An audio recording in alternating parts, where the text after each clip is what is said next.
hell. I ain't even finna try to. Boy, Sauce Nation, players fuck up, okay? Players fuck up, all right? That's all I'm gonna say. Niggas been chopping it up, talking and doing all this. Players fuck up in a major way. Today, I had too much barbecue in my stomach. I wasn't thinking right. Thought I pushed the button, didn't push the button. Like I said, we had some technical difficulties on this. I thought we was live this whole fucking time. You know, it wouldn't be the sauce if I ain't fuck something up, you know, to get the shit started. You know what I mean? That's just what it is, right? You know what I'm saying? Like, it would not be the sauce if I did not fuck it up. Nigga, let me see what it is. We about damn near 20 minutes into the, but what was 7:16. And yeah, so players fuck up. That's all I can say. Players fuck up, but we get it right so we can fuck up again. I mean, shit. we gonna rock off where we was at, man. Yeah, definitely Ray mixed the wrong ingredients. I'm sitting there looking like, why the chat ain't working? Why this ain't going? Why this ain't shaking? What's wrong with this? And I'm like, damn, I'm surprised ain't nobody say. Then I'm like, oh, maybe I'm muted. Man, look, players fuck up in the anything that could have just fucked up with that whole last little segment, that whole well, y'all ain't see it, so it don't even matter. Did fuck up, right? So yeah, we was having a good old conversation without y'all.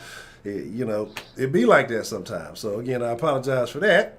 You know, it is what it is. Like I can't, if I could go back in time and rewind it or something, I would, but I can't. But y'all been asking for it, and so we had it. We got Mr. Spitz in the building. Mr. Spitz, anything you want to say to Sauce Nation before we get this thing started, man? What's good, Sauce Nation? Man, I know y'all missed your boy back. I've been getting hit up myself about, hey man, when next time you gonna be on Sauce? I ain't seen you on Sauce in a minute. So I'm back. I'm here. I ain't never left. I ain't never went nowhere. I'm still here. Nah, really? Man. Y'all out there miss me getting on Honcho about them records, you know, wreck it, you know. We ain't gonna talk about it. Don't even talk about it. Look. They won't talk about it. Look. There's water under the bridge. Wherever number 4 goes, you know, he wanna get out of Houston. He can take Dana with him. That's how I feel about it. You know what I'm saying? He can just look. They can be a double deal, a duo, whatever. They can go hang out somewhere. They can be his OC. Yeah, straight up, man. Cause they quarterback coach. Man, real quick, let's run through the Sauce Nation. I apologize. Like I say, glad I ain't do all the Sauce Nation roll. I'd have really been like, well, what the Sauce Nation roll call? Ain't nobody answering nothing. I'd have been looking crazy as cat shit. Boy. So Sauce Nation roll call. Y'all man. Up, man. Let me see. I seen here earlier we had Jabari, Ray. He won't pass. Street Runners, Naveed Momin, Juan Rosales. Let me see. Front Runner, DeMarkey. Let me see. Luke. Purple Drink. What's the motherfucking deal? Charles Montgomery. Let me see. Darren Davis. You say you just waking up. Let me see. Black Eighth Element. What's the motherfucking deal? Voodoo Child, one half of the greatest moderating couple in all the land. Michael Shelton. Trinity Gardens in the building. Jay Boogie. What's the motherfucking deal? Tony Lawyer. Infinity. Reform Pimp. What's the motherfucking deal? Corey Jackson. Wise Man in the building. Crazy EQ. Herb Gotti. Bad Bot. Let me see. Beast Mode Engage. Shout out to all y'all. Again, like I said, I apologize. You know, players was player fucked up. Player pushed the wrong buttons. It is what it is. But we're gonna talk about a couple of things today. We're gonna look forward to this Jags game we got coming up in a couple of days. And we're just gonna kind of talk about the current state of the Texans. So Tyrod was named the starter. Nobody surprised. Nobody. I don't think anybody batted an eye at that. But if y'all didn't catch Spitz's video, which y'all should have, because I dropped it in the community tab section. If y'all ain't clicking the community tab, then what's the point? Y'all bullshitting. But you said you didn't want Taylor to be the starter. Who did you want to start, and why is that, Mr. Spitz? I wanted Davis Mills to be the starter. And the reason why, I know a lot of people are like, hey, but Spitz, you be crushing Davis Mills. I know. And I do, because I think Davis Mills is a backup quarterback. But I want that to be evident. Like I don't want he come in the last 3 games of the season and he plays okay, and maybe we can build around him. Maybe we got some building chips. No. I want him to get I want him to get thrown in, throw him to the Wolves, and let him get the full season. So you have a complete answer of yes, he's the answer, or no, we need to move on. And secondly, most importantly, I want us to have the worst record in football. I want us to have the worst record in football. So, and I think Tyrod, because he at the very least is a competent NFL quarterback, I think he can get you a couple wins here and there, more so than Davis Mills will. Because I mean, if you watch the last preseason game, I know a lot of people wanted to make more about it than what it actually was. Or, well, he threw 2 touchdowns. Man, he fumbled all over himself. Correct. He had 3 picks. He fumbled the football, bad throws, bad decisions.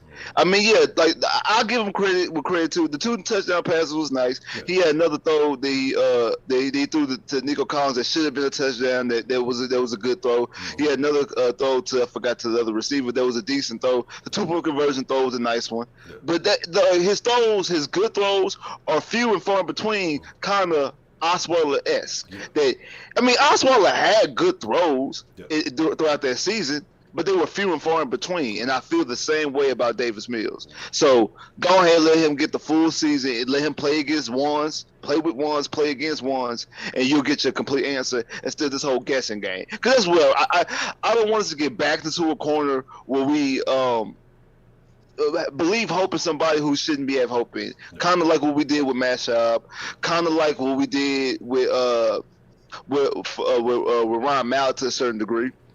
We had this false hope in Ryan Mallett, and we brought him back the following year. Luckily, we punted on Osweiler because we gave him a full season. Osweiler got the full year. You like, this ain't it. Let's move on. That's what I want. Let's find out yes or no if he's it, and let's move on. Because we know what Tyrod is. Tyrod's a backup. We know Tyrod's not moving the needle either way it go. But with Davis Mills, some people have the belief that Davis Mills could be Tom Brady, I guess, because he's a white quarterback who was drafted in the later rounds. I don't know, but people in my comment section all the time talk about, what about Tom Brady? What about Tony Romo? Okay, those are outliers. Yeah. Yeah, and that's crazy because because you can play that the same way. Because I have people going that way, and then you also have those who are like, he's trash, but then but he was just a 3rd rounder, and so like I say, it's kind of one of the middle of the road situation where you can point to guys like Dak and Russell, Romo, Brady, guys like that were later picks, and then you can say, well, he's just a 3rd rounder, he's not that good, he's kind of where he should have been, and then people make the excuse, well, you shouldn't have these expectations for him, but you get people kind of who have too high of hopes, like you're saying, and then you got people who kind of think a little bit more realistic, like he kind of is what it is. But I see a lot of both sides of the coin. But I agree with you. Just let him show his hand, man. But and also to comment on what you were saying about them throws, is it just me or is he only taking advantage of the quick change situations? Because when you get that turnover, especially if you just came off the field, you on defense, it's kind of getting back into the mental aspect of sometimes you need a play or two to get back right. You can be taken advantage of. That's kind of what it seems like he's able to take. Where he capitalizes is turnover, a couple of quick passes. They look good. Kind of nothing to lose, low risk situation, and he excels. But as far as seeing him move the ball down the field, there's a lot left to be said with that. Exactly, and if you go, it's clear that his best game was the second preseason game, the one against Dallas.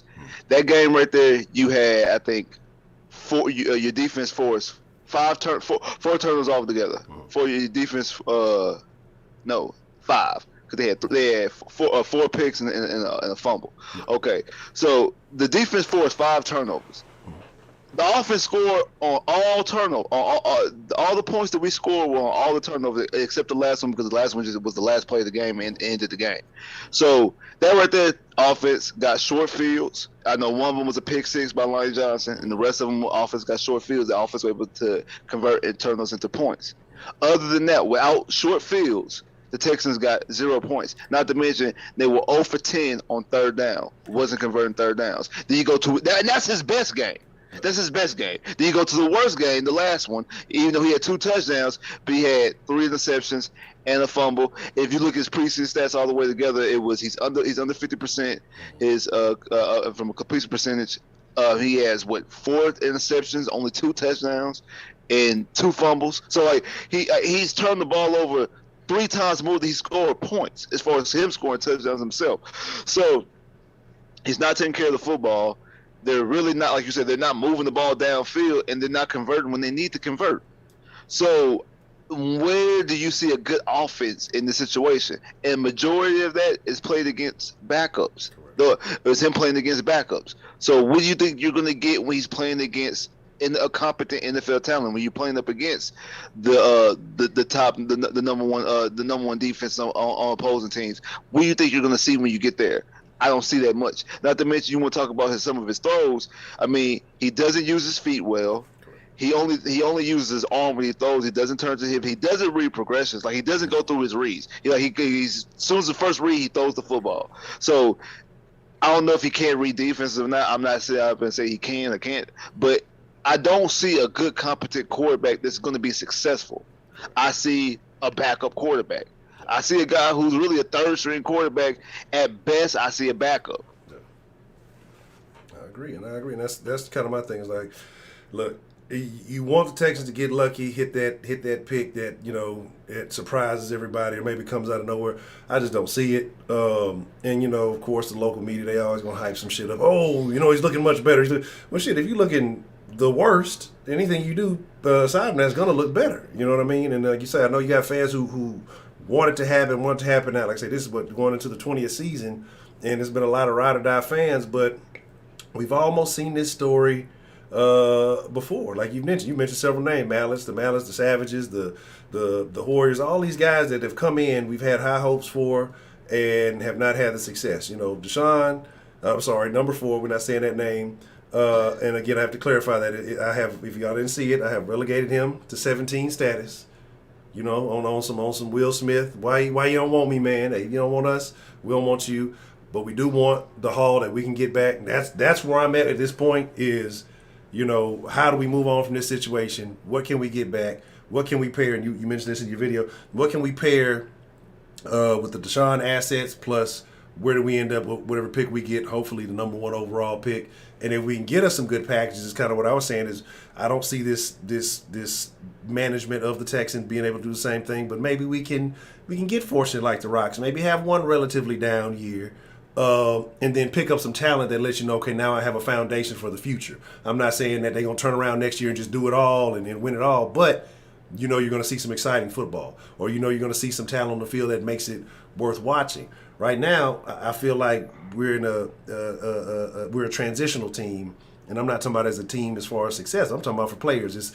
You got a couple of players who were on their way out of the league, and you got a couple of players who were maybe barely hanging on in the league, and that's kind of what we have. I don't see anybody on this team, and you maybe have a rookie. Like I said, I want to see what Nico pans out to.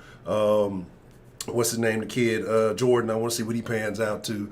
But as far as that, you know, everything else to me is questions. Everything else to me is, what are they really? Lonnie, but got questions. You know, what is Lonnie really going to be? Is this defense really going to benefit him? You've seen Justin Reed. When he first got here, a lot of people were really high on him. I still like Justin, but last few years, questions. You know what I mean? Like, is he getting better? Did he stagnate? Was that the best we're going to see from him? And so I'm curious where we are. And then going into this week, first week of the year, you see a guy in Jacksonville who they got over there with their first pick, and Trevor Lawrence. Do you have any concerns with the Texans going against Trevor Lawrence starting off this week?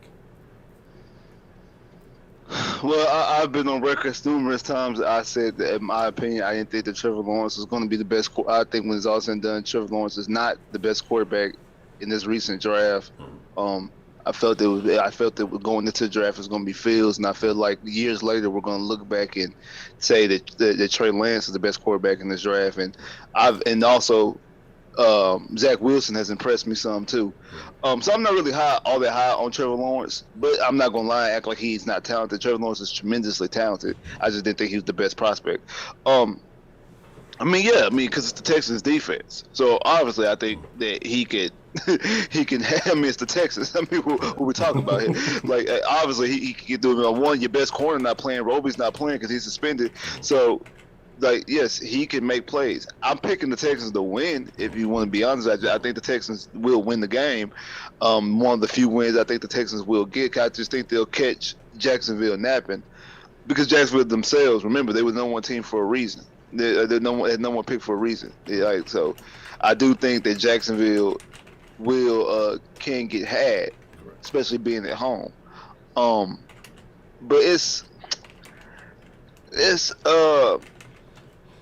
I agree when it comes to you about like the talent pool on this team, and I think that Justin Reed really benefited from being around his rookie year. Think about who he had his rookie year, because that's probably his best year. He had Honey Badger, and then he had Cream. Right. He had 2 veteran safeties in the secondary. Not to mention you had JJ played that full year. Clowney played the majority of the year. That was Bernard McKinney's Pro Bowl year.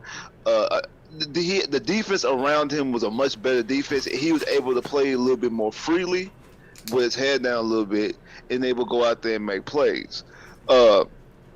Now it's more so that he's the guy who has to get everybody lined up and do other things. So I think it might be a little bit too much on his plate, and he doesn't get to just play with his head down and play freely. I think that's part of Justin Reed's problem, and that kind of hurt his development. And I mean, you could attest that to Bill O'Brien gutting the team down, whatever the case may be. But I think that's kind of where it comes to right there. And I agree. I mean, obviously the guys that we just brought in, like I said, like a Nico, like a Braver Jordan. I actually like Anthony Miller. I think he'd be okay. But the bad thing is you don't really have a quarterback who can get these guys the football. I want to see what Scotty Phillips can do. Yeah. But again, you don't have a quarterback who can get these guys the football. You don't got a guy who can pull the trigger. And yes, I want the number 1 pick. The best case scenario is that we get the number 1 pick, and then we're able to move, like you call them, number 4, and able to get either 2 picks in the top 10 or 3 first-round picks in the first round altogether, and also have some second-round picks, and you end up having 4 or 5 picks in the top 60. That's the best-case scenario as far as trying to rebuild this team. Because kind of what you mentioned about the Rockets, both, you're a Rockets fan. Yeah, I had the worst record in the NBA last year. I'm a Magic fan. We had third worst record in the NBA last year. We feel more confident and feel in a better spot. Well, I'm pretty sure I'm safe to say that we feel better about our basketball teams. That's a superstar-driven league than we have any chance of feeling about the Texans. And that's more so not really with the assets, it's really with the people who's in charge, who our really biggest gripe with is the people who's making the big decisions, and that's not changing no time soon. And that was my deal with the Rockets, especially with both Silas and Stone. I had questions, and people said, give Silas a chance. So I was like, okay, wait, I'll see what's what. Stone, I had questions, but pleasantly impressed with the moves he made. I have no real faults with anybody that he picked up. With the Texans, even if they were to acquire all those assets, I got questions. How much of this is, and it's, like I said, it's been a minute since you've been here, so there's a couple other things I want to, get your opinion on. We've seen Jack in some odd places. We've seen Jack in some very odd places. So that makes me wonder, how much of a hand does this man have in the goings on? A lot of people say, oh no, or he was at the Cully press conference in Dallas. He's on the sidelines, patting people up, doing all these things that are not generally what you see from a man in his position. So, do you think that president of football operations? Yeah, these are kind of odd positions to see. I mean, usually don't see those guys not on the sidelines like that. Every now and then, maybe at a team function or something of that sort. But we're seeing a lot of him. We're seeing like he has a lot more. Say it was on during practice with OTAs or whatever. Training camp, play sheet in hand. Like a lot of odd things. So how much of a say-so do you feel like Jack has in the goings on, or is Cassera just kind of letting him hang out, and let him feel special, like a Make-A-Wish kid or something?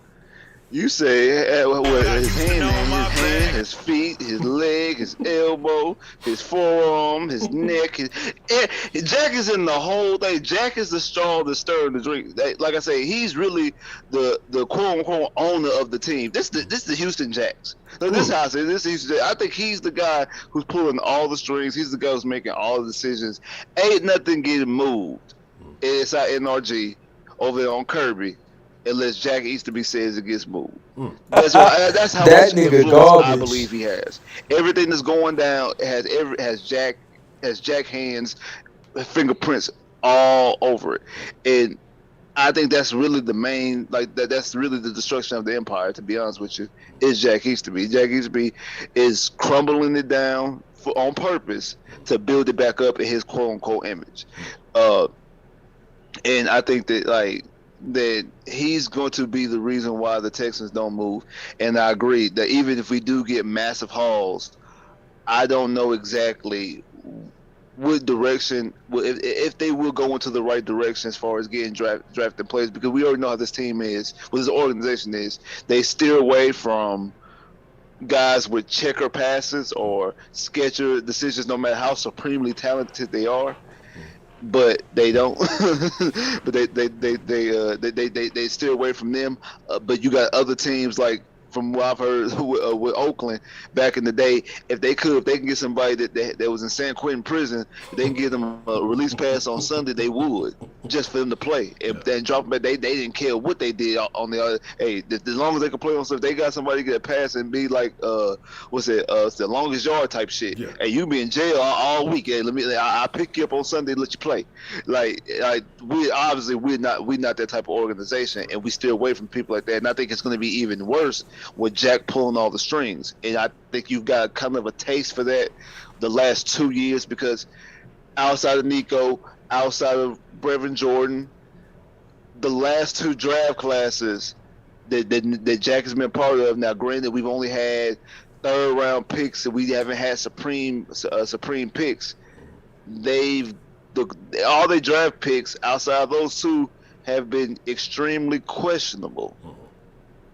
So, and think about this: outside of Heck, Jonathan Gennard, and who else?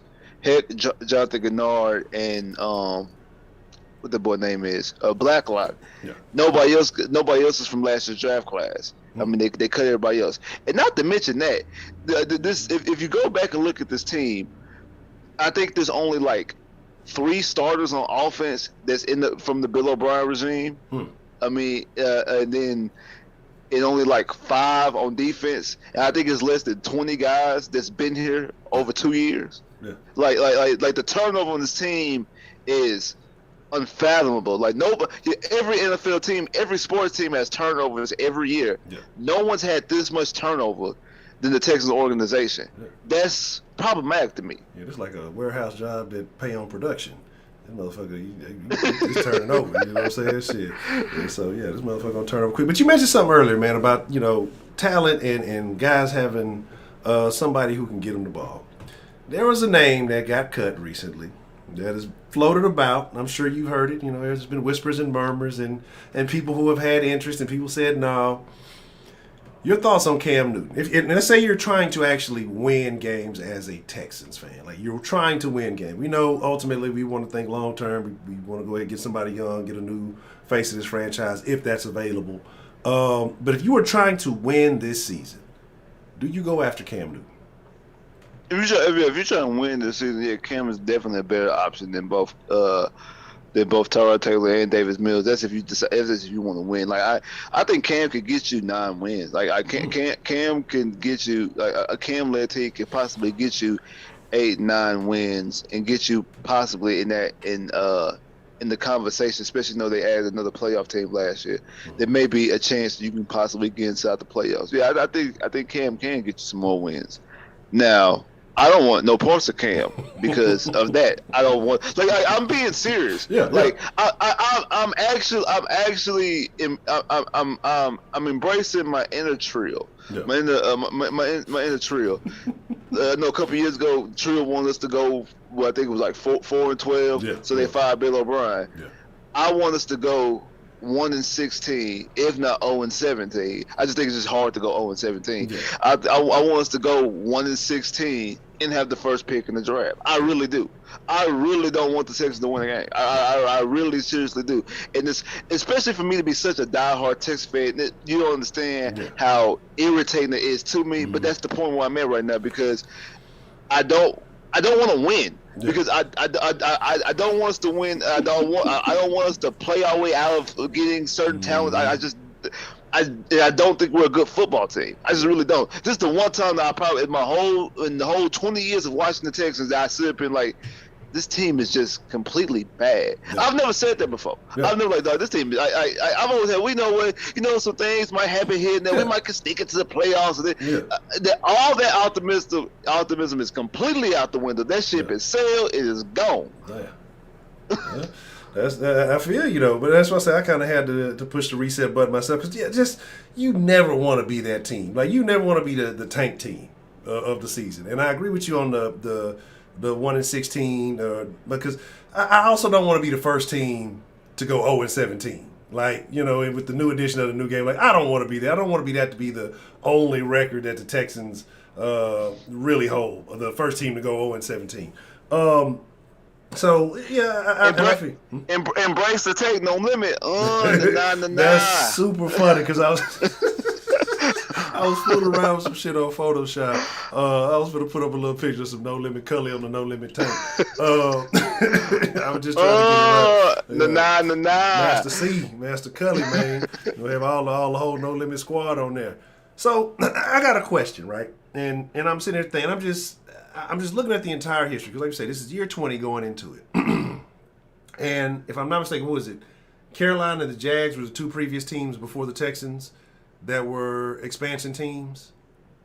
I want to say it was Carolina and the Jags. Yeah. And they've had relative success in their own right. You know what I'm saying? Jags been in the AC Championship. Carolina's been to a bowl, if I'm not mistaken. The Texans, though, have looked really bad.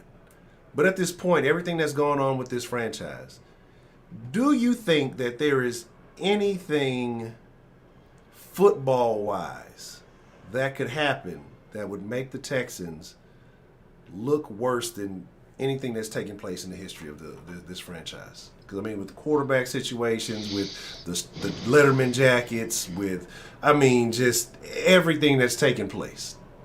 Going from one of the most talented, if not the most talented team to good luck, is there anything in your imagination that you think could happen that would make this franchise look worse than what it is in the time frame that it's been around? Like you just said, I guess being the first team to go 0-17 is probably it. Because we're completely done for when you have a quarterback and a receiver combo that's in their prime, and I know a lot of people have reservations about Will Fuller or whatever, but when you have a quarterback with those young receivers, I know people have issues with both Fuller and Kiki, but you got to look at the age demographic. At that time, Hopkins is the oldest one at the age of 27. Fuller's like 26, Deshaun's 25, and Kiki's like 23, 24. To have those four guys that age, and at least there's no argument with the first three. Deshaun Watson is a top 5 quarterback. Hopkins is a number one, number two receiver in the league, and Fuller is at the very least the second most fastest receiver outside Tyreek Hill. You separate these guys, you mess that up, you already just look like a complete dumpster fire. You look like completely incompetent. So that right there, once you've done that, like I said, the doors off the hinges, everything is open. Like you look so bad. And the back about the other expansion teams. Carolina's been to 2 Super Bowls, and Jacksonville's been to 2 AFC Championship games. In their whole existence. Now, one thing to the Texans' credit, well, not credit, one thing that they didn't do is back when both Carolina and Jacksonville were the number one, both were accepted into the NFL and became expansion teams. They gave both of them 2 first-round picks, and I think they both made it to the conference championship game 2 years later. Like they both made it. They both had success quickly. So when the Texans came up, they didn't want to give another team that they felt like they gave them too big of an advantage. So the Texans kind of was basically got punished for Jacksonville and Carolina's success early on, which in my opinion I think is stupid. If you got a team successful, let a team be successful. I think that right there shows you a formula that you put an expansion team in and they're able to win. Now, in saying that, you can't use the expansion team as an excuse, because since the Texans have been in existence, I'm bring up a team like the 49ers. The 49ers have been trash, been to a Super Bowl, been trash again, and been back to a Super Bowl since the Texans. Yeah. Think about this,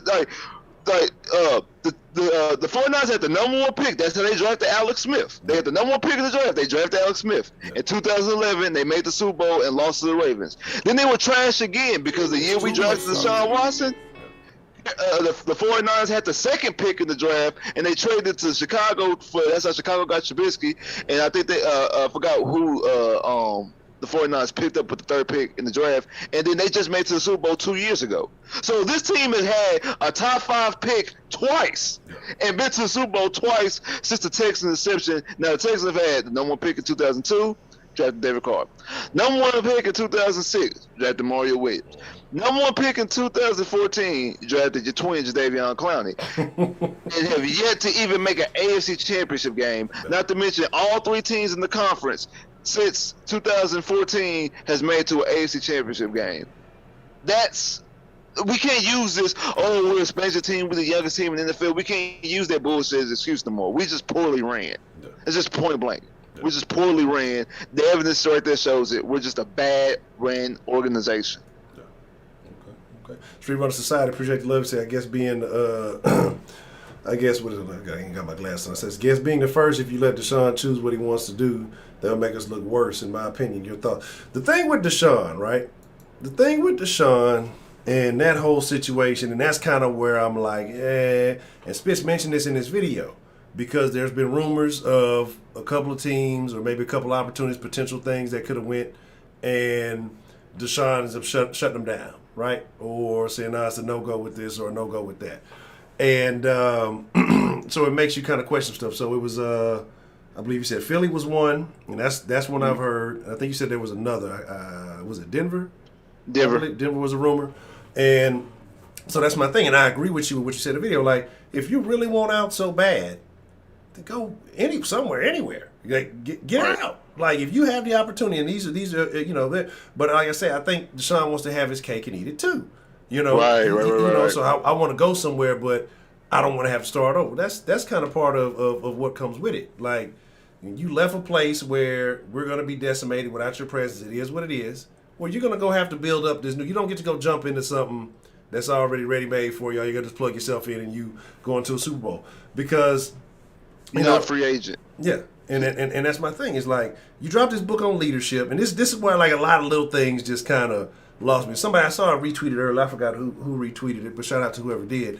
They retweeted that video when Deshaun got the bag, and they had his family there and everybody. And, you know, he all emotional and all this, and I'm gonna do it for the city, and you know all this stuff. That's where when I went back and like, 'cause at first I'm like, yeah, you know, I get it, Deshaun. I understand this organization, they fucking up, and but then I stopped and I thought about it. You said some things though. You said some things knowing that these things were in play. And you said some things knowing that these things were a possibility. You knew who you were dealing with.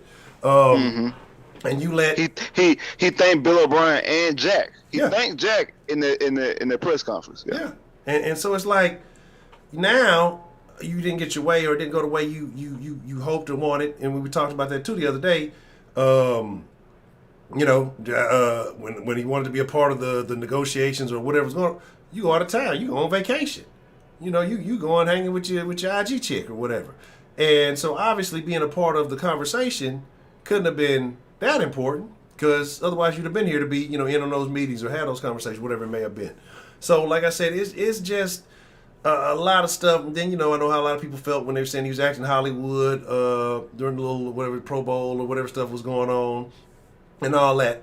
And it's just like, it's just little things that I know has turned a lot of people off.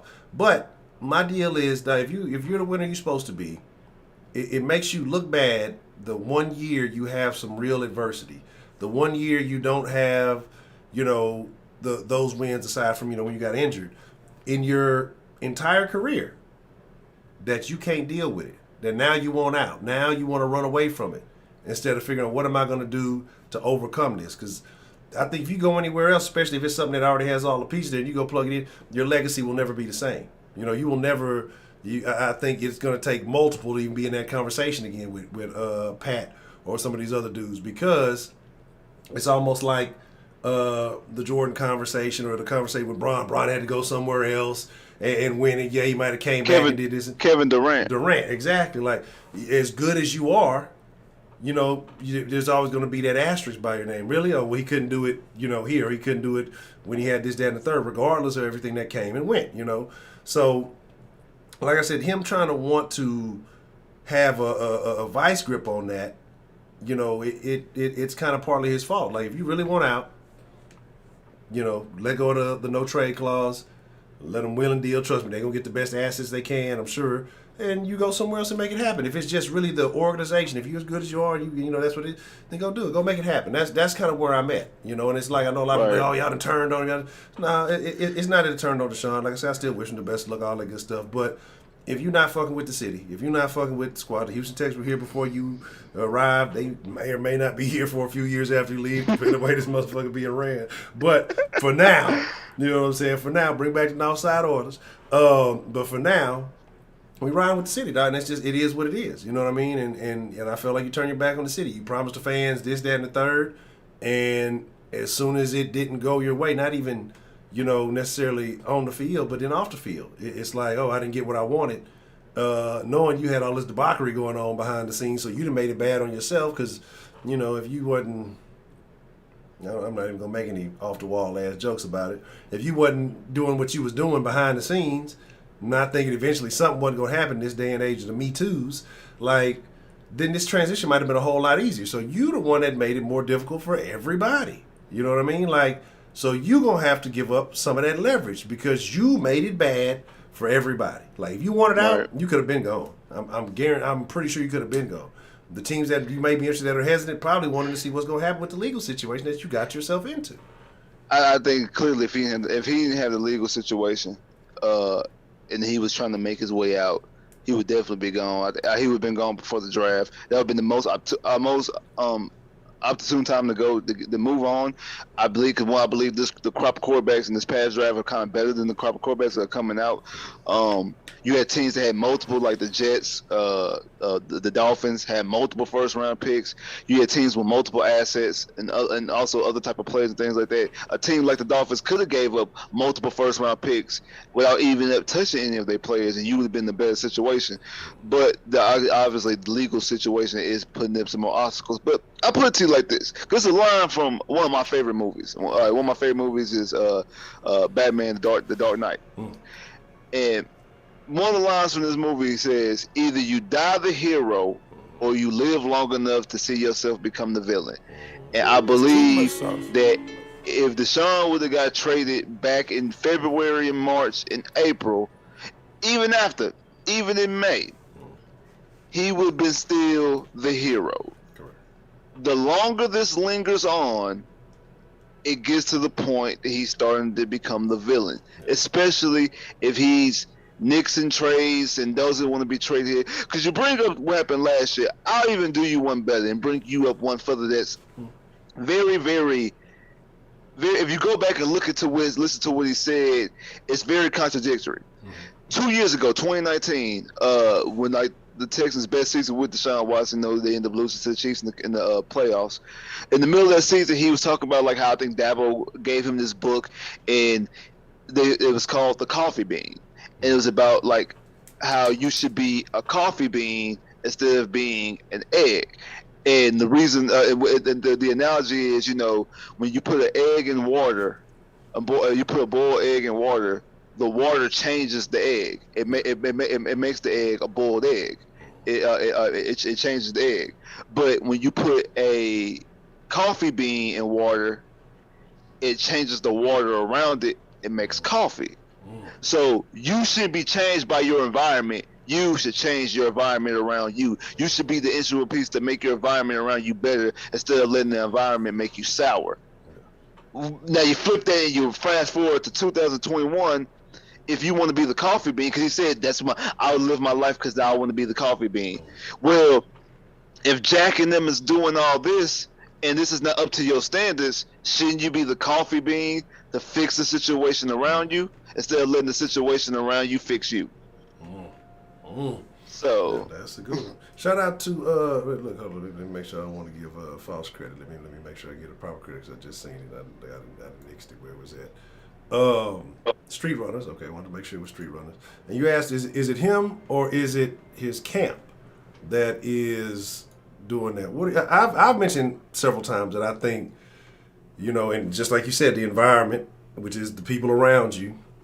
I think it's the environment that is around him. I think, I'm not saying the money didn't change, and money can do things to people, but I don't think that's necessarily it because he seems still to be a hard worker and all this other stuff. But I do think it's the individuals that are closest to him, that may be putting thoughts into his mind here. I'm not saying it's old gal. I'm not sure if it's Quincy or the agent or whoever it may be. But we've seen some of their statements, their behaviors, and things on the social media platforms, and it's definitely Quincy Avery. That dude right there. I think he's a complete. What's the word I'm looking for? Hanger on, guy who rides people's coattails. I don't think Quincy Avery is actually good at being a quarterback developer. Because remember, Quincy Avery wasn't his original quarterback coach. His original quarterback coach was Jesse Palmer. When we drafted Deshaun, Jesse Palmer was his quarterback coach. Carson Palmer's little brother. That was his quarterback coach. Quincy Avery didn't come on to after he was already in the NFL. And we see what Deshaun Watson did at Clemson, so we know Deshaun Watson was their dude. So Quincy Avery doesn't have any part. It's kind of like Bill O'Brien. I coached Tom Brady. Like, no, you were on a coaching staff that happened to have Tom Brady as a player. You ain't make Tom Brady a Pro Bowl caliber, MVP caliber quarterback. He was already that. Quincy Avery, you didn't help coach Deshaun Watson to being the all-star level quarterback that he is. You didn't even help elevate his game, in my personal opinion. I think his game. I mean, to be honest, his best year was his rookie year. So that's true.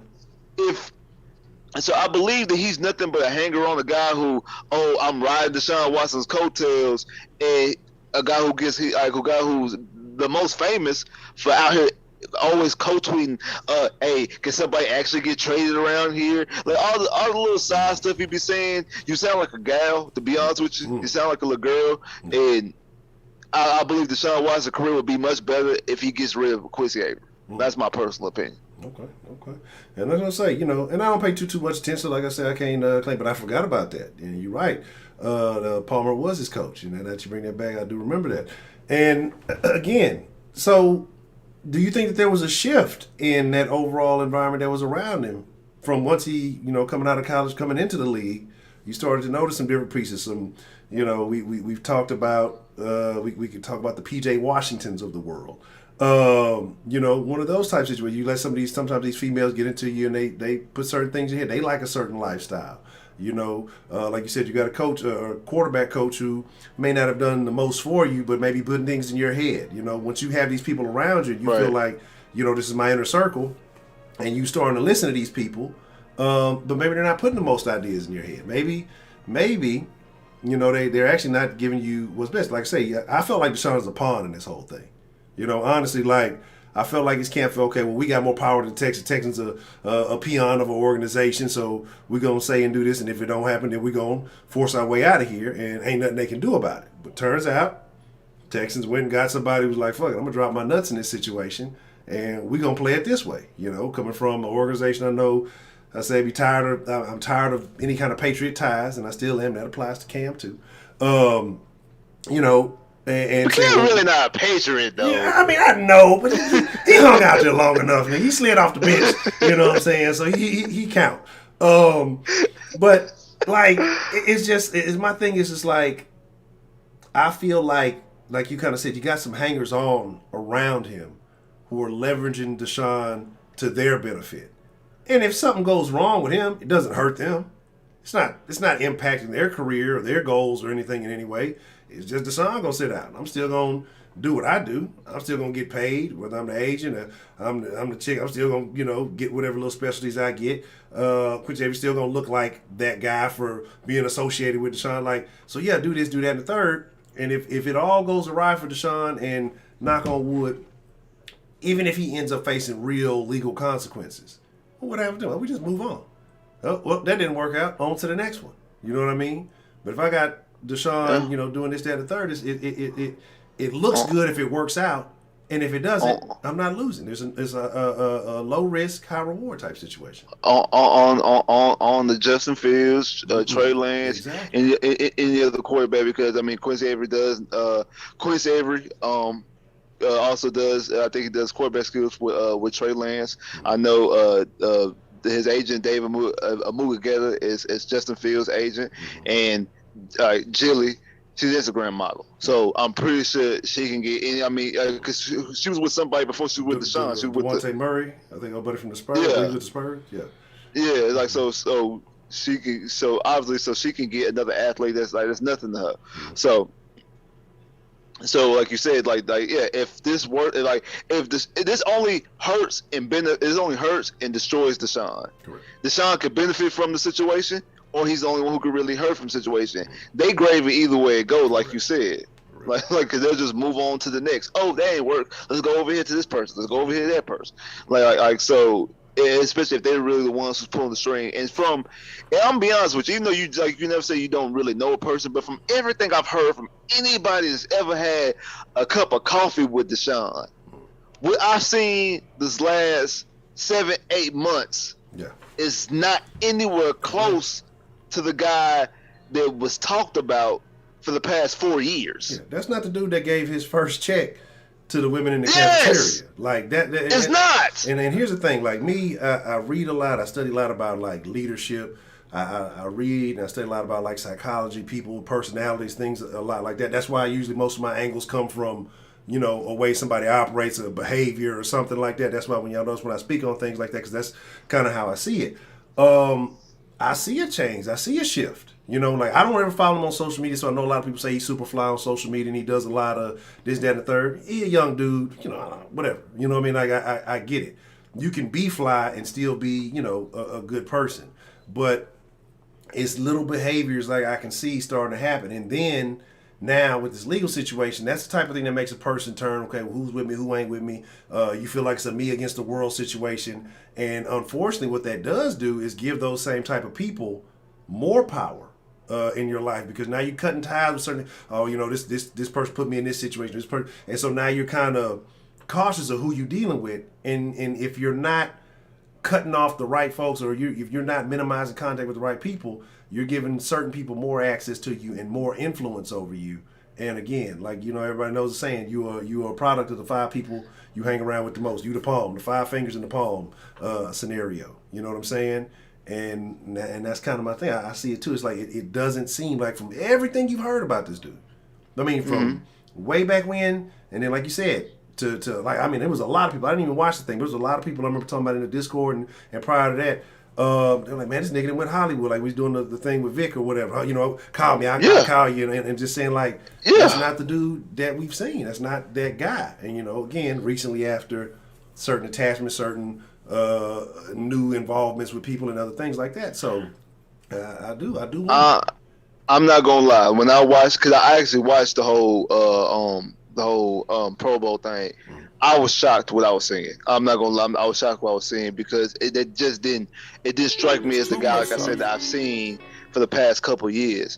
And I'll even do you one better. The whole thing, the whole camera thing a couple weeks ago when he asked the reporter why y'all film me every day, it's the same shit. Yeah. I've never heard Deshaun. I've never heard Deshaun cuss in 5 years. Yeah. Ever. Now I'm not saying that he's a saint. He ain't never cussed before. I ain't never heard him on no videos of him listening. I see him listening to rap music with cussing in it, and him like either bleeping himself or just ignoring the cuss word. And I say I've never. Like cussing is very small, but I never see him do anything to that nature. For him to do it to a camera person, to the media, knowing you're being filmed, just shows, okay, there's kind of a turn and twist. Now somebody like Hop has always had a Hollywood side. I mean, you go back to the Hard Knocks and when he was about to fight what you call it from the Redskins, or just when he was talking about he wanted to buy a dog and put a dog in a purse. Like he always had the flashiness to him. So when Hop do certain things, I ain't really tripping, because that's Hop. You just look at that's Hop. You didn't seen it before. You didn't seen this evidence before. Deshaun, you didn't see that at all. And for somebody who always preaches, like you say, he has a book about leadership, always preaches about being legendary. Him asking for a trade, you get the whole legal situation out.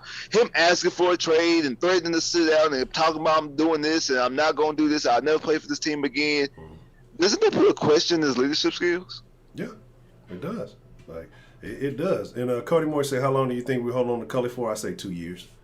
I agree. 2 years. But yeah, that's unless something foreseen happens. 2 years. Yeah. And like I say, but with that whole thing, just Appreciate the super chat love. But like I say, it's just man, and that's kind of part of the reason why maybe I'm feeling like it's time to move on because it's not that same dude. Like man, like I say, when he came in, the talent was one thing, but the character was something else. Even the most high quality character guys we've had on, that was some superstar level shit. Just again. Cause trust me, every nigga when they get that first check, what they want to go buy something big, they want to go get something flashy. You seen, sir, who was it? Guy behind his mama, the what was it? No, it wasn't a Lambo truck. It was something. She was still in the crazy house. Like niggas just want to go spend. But for you to think, hey, even if it was just a part of your check, say, hey, these people been affected.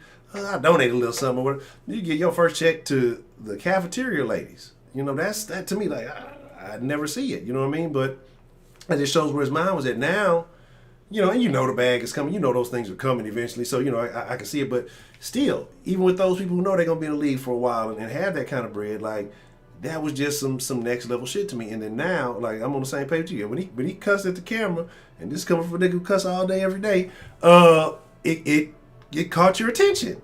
He was like, whoa, what's really going on? Yeah. The time he had a reason to cuss at the camera. Mm-hmm.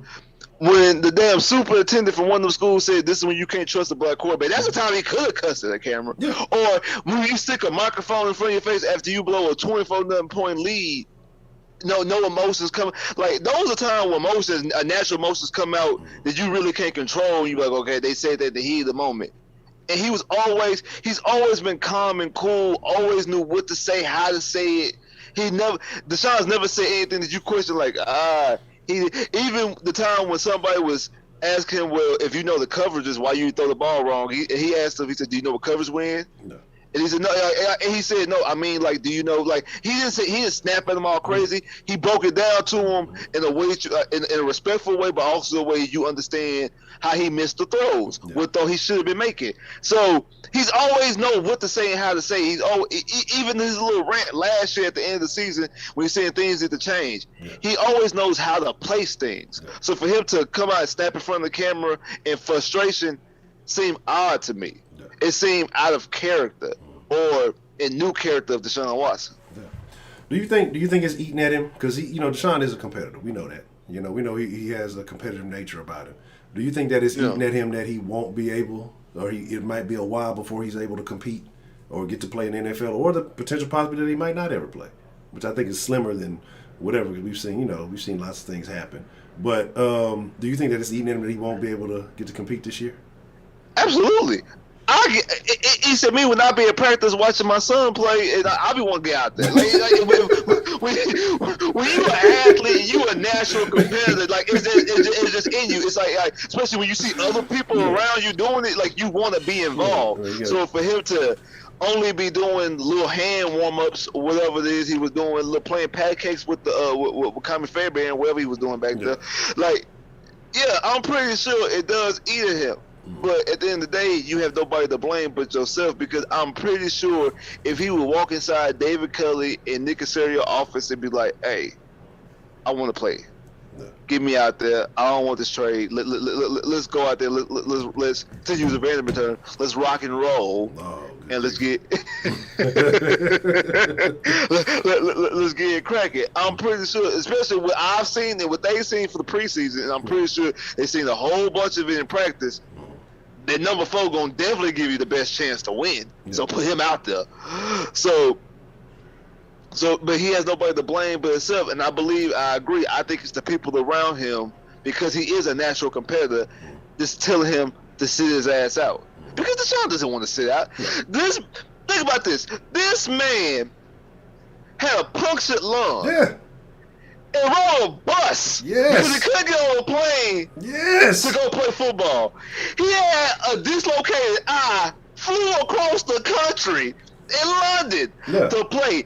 In college, he played on a torn ACL. The ball game, he played on a torn ACL. And you're gonna tell me that he's willing, he's okay with sitting out a whole season? Give me a break. There's no way you can convince me that that same person is willing to do that. There's no way you can tell me that. Yeah. A guy who has a punctured lung, who gonna play football, who has a dislocated eye.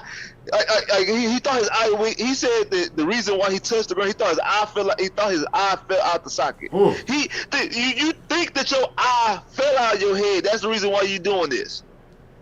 That's how bad it was. And you turn around and play football next week. Yeah. But you gonna tell me that you gonna sit out a whole season? Okay. Willingly. Okay. There's other things afoot. Like, come on now. Like, come on. There's other things afoot. Now, Spitz, don't let me find out you at your son's practice, man, on some Bishop Sycamore shit. Let's just strap up the pants. I know how to get it done. I can get it done. I can get it done. Nah, but and I agree, man, and that's why I say so. And this kind of question I propose to some other folks, and I want to know your thoughts on it. And we'll get ready to wrap it up. I'm gonna kind of after this. With everything that we've said and everything that's going on, and like you said, if Deshaun goes into the office and said, because I think what that does is one that takes a huge weight off of Casario's shoulders. One, finding a franchise quarterback is not easy because you don't grow on trees like that. Yeah, exactly. So now and then, trying to facilitate the proper deal and all that. So I mean, you just take a huge weight off your shoulders, and now you focused on the game plan, which is about outcome-driven football. What would it take for the city of Houston to forgive Deshaun? If the Texans were like, all right, bet, let's make it shake. Would he either just have to play ball and be successful, or would he have to make a special announcement or have some type of speech or something of that sort to clear up everything with the city? Do you think for fans to embrace him, or do you think if he winning cures everything? 15-yard touchdown pass to Brandon Cooks. That's all it's gonna take. One touchdown. Deshaun score a touchdown, it's over. Like, let's not kid ourselves here. Come on. Who are you for? Let's not kid ourselves. Look, we just got to say we waited 17 years to get the motherfucker. Like, he throws one touchdown pass, all is forgiven. He might not even do that. As soon as he go out there, all is going to be forgiven. He don't have to make no damn speech because I already know what he's going to say. He himself never said he wanted to trade. You still got people out there who believe that, who hold that dearly. Well, he until Deshaun say it, I don't believe it. Yeah. So him himself has never said it. Yeah. Now maybe he might have to do an apology behind the whole allegation thing. That might be. But when it comes to strictly football and the whole trade thing, none of that. He go out there and throw a touchdown. If he go out there Sunday and play against Jacksonville, score 4 touchdowns, and the Texans win 38-10, ain't nobody tripping. Who tripping? Ain't nobody tripping. Now the NFL might trip and might suspend him, then we might trip. But as long as he able to play, ain't nobody tripping. Yeah. And that's all that nobody said. And then to see Deshaun Watson versus T. Lawrence, everybody gonna be watching. So and that's the thing. I'm surprised at the NFL. I'm extremely surprised that Roger Goodell and the Texans, Roger Goodell mostly, especially how much money the NFL loves to make, they didn't find a way to be like, okay, look, Deshaun, we're not gonna suspend you just yet, but we need you to go out there. You know how much money they would have made? Deshaun Watson versus Trevor Lawrence, the season opener. Clemson versus Clemson, the last 2 people who won a national championship for Clemson. Correct. A number 1 overall pick, number 12 overall pick. An NFL superstar who people was claiming trying to make the greatest football player in college football. How much money the NFL would have made, especially if they would make that a primetime game, not to mention with the trade allegations in the league, how much money the NFL would have made if that was the situation. That's why I'm surprised that Roger Goodell ain't trying to do that. Because of me, I'm a businessman. I've been trying to make that money. Yeah. And does that tell you something? Because the fact that the NFL hasn't levied any sanctions against Deshaun, and they've spoke with the quote unquote accusers, do you think that Deshaun's gonna walk away from this relatively scot-free? Oh, absolutely not.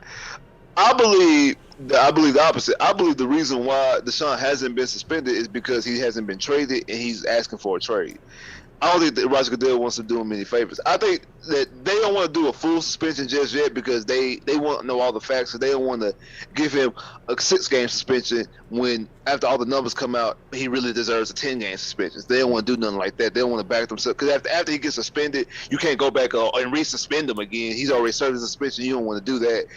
And I think they would have put him at the very least on the commissioner exempt list. But if you do that, if you put him on the commissioner exempt list, he's held out of practice and he gets paid. Basically, you'll be doing him a favor. Basically, he gets to hold out and still get his full check. So I don't think the NFL wants to do him that favor. Like, okay, we're going to hold you, basically give you what you want, that you get to hold out, don't have to play for the Texans, and you still get paid. So I think that's the reason was to hold up. I think if the Texans would activate Deshaun Watson, he would get put on the exempt list the next day. I think if the Texans will show they will activate him Sunday, I think they've already said that they're gonna deactivate him all year. But if they have him active on Sunday, he'll be suspended for next week. They'll go ahead and put him on the exempt list. I promise you that, because then it shows it's a potential that he can play, because if he is on the active roster on game day and something happens to Tyrod Taylor, you're only one play away from a quarterback. You're only one play away from getting on the field. So I think that's really the real hang up. But like I said, I think that's the hang up with the trade too. I think teams are not willing to trade for him because they don't know what's going to go on legally. Yeah. Now I think that next year, that's why I think he won't get traded into next offseason. I think they'll have more clarity then, because I think then the NFL would just be forced to just go ahead and give some type of suspension. Like, okay, we're just going to have to suspend you for something. Yeah. But this year, I think they're kind of waiting to see exactly what's going to go on. Okay. All right. Well, that's a BET, man. Mr. Spitz, anything else on your mind that you want to speak on and say before we get up out of here? No, just it will be a very interesting season. It's kind of fitting that it is like the 20th season, even though I know technically next year will be they'll call the 20th season where they have all the they'll show you like highlights of old season, and they'll probably have the 20 patch on their jersey and stuff like that. But it's fitting that we're back at square one all over again, searching for a damn quarterback. And searching for a quarterback that we really never really found. I mean, we found one, but we couldn't keep him. And it's like it's really bittersweet. Like you've actually you found a franchise quarterback, found probably one of the best, potentially could be one of the best quarterbacks in the next 15 to 20 years, but you can't even retain them because legal issues, him wanting to force his way out, you making bad decisions as an organization. It's just so Houston Texans. No. it's just so Houston Texans. Like, it's like, damn, like what did we do as fans to get this type of shit? Yeah, I mean, just 25 years ago, your team left and went to Nashville, and now this shit. I'm gonna have to go through the history book, see if there was some kind of curse that we built a stadium on an Indian ground or something. I mean, like, what has happened that? I know exactly what it is. It's the curse of Juneteenth. It's because these motherfuckers waited 2 years to let us know that we was free. See, that's exactly what it is. That's exactly what it is. Like, you know what? You're not gonna get no sports success. Here you go. That's exactly what it is. Yeah, y'all gonna have no sexy sports niggas in this town. Y'all gonna hold us back? All right, we got something for you. Oh man, it's unfortunate though. It's terrible. But like I say, we Texans fan. We must be into this. We must have a fetish for this shit or something, because we still here. We still rocking with them. Y'all make sure y'all hit the like button if y'all ain't hit that like button. Make sure hit that like button. Hit it. If y'all ain't went and watched Spitz's latest video, drop today. Go check that out. It's in the community tab. The link is right there, so you ain't got no excuse. If you're not subscribed to Spitz channel, don't be a hoe ass nigga. And you don't have to be black to be a nigga. Y'all know I call everybody niggas. If y'all watch the end, y'all know that it's a spectrum of niggas. Everybody can get it. And then we're going to be in the den tonight, too. We're going to turn up in the den. Make sure y'all are part of that den at 9 p.m. Central. DenShowLive.com is the link to that. It'll take you straight to the channel, or I think it's in the description below.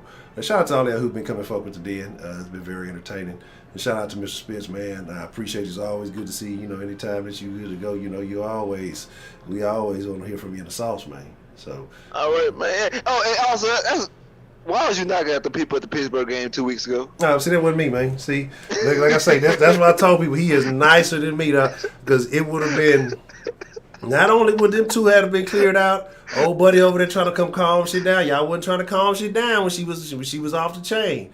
Y'all should have been involved in. After that, it's a go. Everybody don't even come in my vicinity, dog. Everybody getting smoked. Like that shit there. That shit is funny though. That shit. I ain't mad at old buddy. That nigga took the glasses off and everything. I died laughing when I see the nigga take the glasses off. I'm like, oh shit. That's why I can't find my glasses now. Right now. Shit. That's what it is. Oh man. But with that being said, shout out to Ray Ray Rants. Shout out to all of you wonderful people. Ray say tell Spitz fuck 4 and Rattlers. Oh man.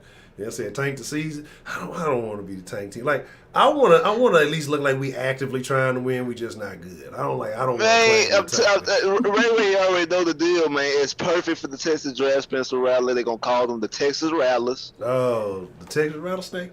The Texas Rattler. They gonna have rattles at the game. He gonna be out here. He gonna be in the HB commercial. They gonna start calling the jalapeno poppers the rattle bites. It's gonna be Rattlers and Lopez.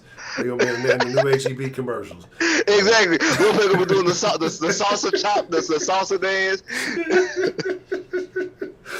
Oh shit, man! Them HEB, I don't know, man. Them HEB commercials, niggas don't last too long after them HEB commercials. I think the only one who sustained was JJ for a while, and after that, man, it ain't look too. I mean, well, for the Texans team, if you played baseball, I think they did all right. Yeah.